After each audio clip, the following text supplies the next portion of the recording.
मधुपुर नगर परिषद चुनाव को लेकर अध्यक्ष पद की उम्मीदवार सनोबार यास्मीन ने शहर को ग्रीन एंड क्लीन सिटी बनाने का संकल्प दिलाया, जिन्होंने कहा कि कचरा प्रबंधन, नियमित सफाई, पौधारोपण और सार्वजनिक स्थलों की देखभाल उनकी प्राथमिकताएं होगी। उन्होंने महिलाओं की सुरक्षा के लिए स्ट्रीट लाइट व्यवस्था सुधारने और जागरूकता अभियान चलाने की बात कही। वहीं युवाओं के लिए शिक्षा और कौशल विकास के अवसर बढ़ाने का भी भरोसा दिया। नमस्कार, जोहार। मैं हूं सन्नी जाहिद। आप देख रहे हैं नंबर 1 न्यूज झारखंड बिहार। इस वक्त हम मौजूद हैं वार्ड नंबर 20 में मीना बाजार में, और यहाँ पे हम सीधा आज बातचीत करेंगे अध्यक्ष पद के उम्मीदवार सनोबर यास्मीन जी से, और क्या कुछ वो इस मधुपुर में बदलाव लाएंगी, क्या विजन है उनका अध्यक्ष पद चुनाव लड़ने का, हम पूरा विस्तार से जानने का प्रयास करेंगे। सनोबर यास्मीन जी, आपका बहुत स्वागत है। नमस्ते, आदाब, जोहार। आप थोड़ा हमारे व्यूअर्स को अपना परिचय दें। मैं सनोबर यास्मीन, मैं 2 बार वार्ड पार्षद रह चुकी हूँ, 2 चरण में। एक मेरा कार्यकाल रहा 2008 से लेकर 2013 तक।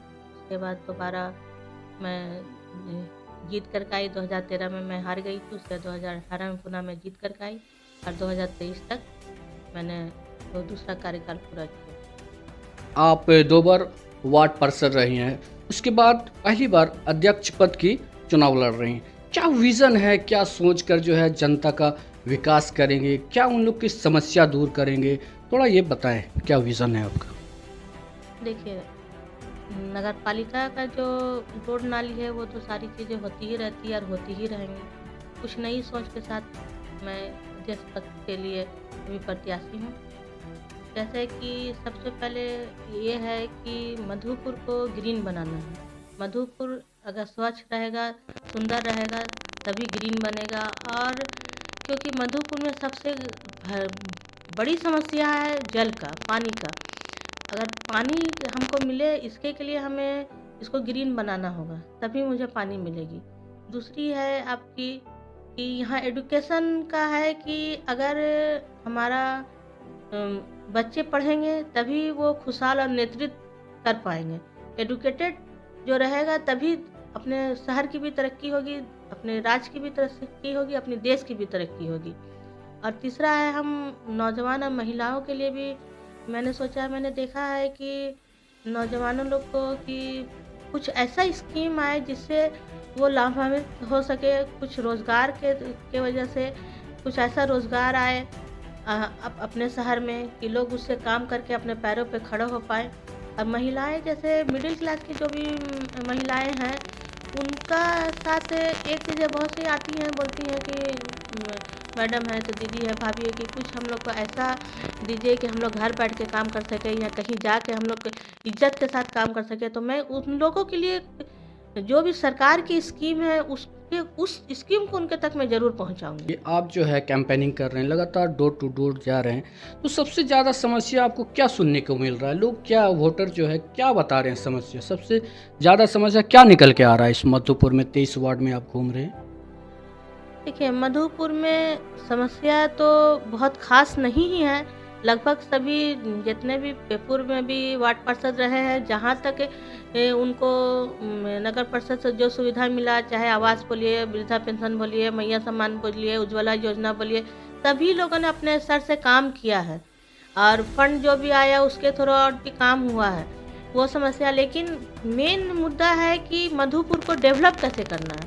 वो डेवलप करने के लिए जो है वो है कि आपको लगना होगा, जो यहाँ अध्यक्ष बने, जो उनके पास वो है तजुर्बा कि हम कुछ लोगों के लिए करेंगे। आम चीज़ तो आम ही रहती है, कुछ खास होना चाहिए। तो हम बहुत सारी महिलाओं ने बोला कि हम लोग के लिए कुछ कीजिए, ये चीज़ हमको निकल करके सामने आया। मैं उन लोग के लिए ही करना चाहती हूँ। नगर अध्यक्ष पद के लिए लगभग 7 कैंडिडेट हैं, उनमें आप भी एक हैं, तो ये 6 में से आप अलग कैसे हैं, और जो उम्मीदवार आप बने हैं सबसे अलग कैसे दिखेंगे, किस तरह काम करेंगे, और मतदाता क्या सोचकर आपको वोट दे, इन 6 से अलग आप कैसे दिखते हैं? इन पे आपका क्या प्रतिक्रिया है? देखिए, मैं मान लीजिए 2008 में चुनाव लड़ी, फिर 13 में नहीं रही, 13 में हारी, फिर 18 से जीत करके आई और हम लोग का कार्यकाल 2023 में अप्रैल में ख़त्म हो गया। उसके बाद भी मैं जनता से जुड़ी रही। तो ये लगभग पूरा 8 से लेकर के आज अभी 26 तक लगभग 18 साल हो गया। 18 साल में मैंने कभी भी ऐसा कुछ काम नहीं किया कि लोगों ने मेरे पे उंगली उठाया और मैं जितना लोगों का जहाँ तक हुआ हर तरह से मैंने सहयोग किया और यही मेरा ये रहा कि आगे भी मैं इसी तरह से सहयोग करूँगी और सब पर खड़े उतरूँगी। और अभी तक मैंने बहुत ही ईमानदारी से नगर परिषद में काम किया है और पढ़ी लिखी हूँ। मेरा क्वालिफ़िकेशन मैंने समाजशास्त्र से मास्टर किया है और साथ में मैंने बीएड भी किया है। तो समाज को कैसे चलाना है वो मैं अच्छी तरह से जानती हूँ। चुनाव के समय नेता गली गली दिखते हैं, उसके बाद जो है गायब हो जाते हैं। आप इससे अलग कैसे देखेंगे और लोगों को क्या कहेंगे?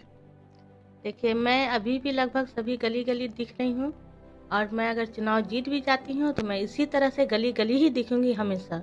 जब जहाँ लोगों की ज़रूरत पड़ेगी मैं वहाँ हर गली में मौजूद रहूँगी। आपका चुनाव चिन्ह कितना है और क्रमांक संख्या कितना है, बता दें। मेरा चुनाव चिन्ह बक्सा है जो 7वें नंबर पे है। मैं यही चाहूँगी कि सभी मतदाता मुझे बक्से वोट दें और वोट दे करके बक्सा में डालें, क्योंकि इस बार बैलेट पेपर पे चुनाव हो रहा है। तो अपना वोट बक्से में डालें, बक्से में डाल के मुझे जिताएं। मैं हमेशा आप लोग की सेवा करती रहूँगी। धन्यवाद, थैंक यू। तो ये थी अध्यक्ष पद के सनोवर यास्मीन जी।